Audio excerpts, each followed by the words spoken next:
Unlock a desktop-first communication experience by mastering Telegram for your PC or laptop today. First, open your preferred web browser on your computer and navigate to the official Telegram website. You'll want to look for the download section, usually prominently displayed.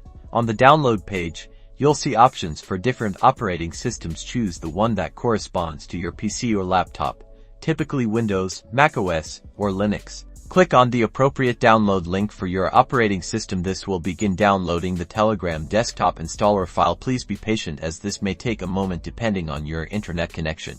Once the download is complete, locate the downloaded installer file on your computer. This is usually found in your Downloads folder. Double-click the installer file to begin the installation process. You'll be greeted with a setup wizard. The first step is to usually click Start Messaging or a similar button to proceed.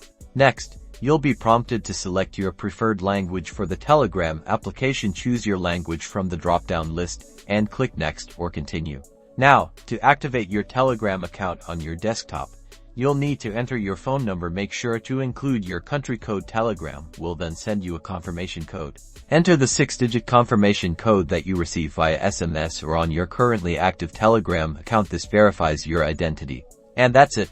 Telegram is now successfully installed on your PC or laptop. You can now start chatting with your contacts, access all your groups and channels, and enjoy a seamless desktop messaging experience.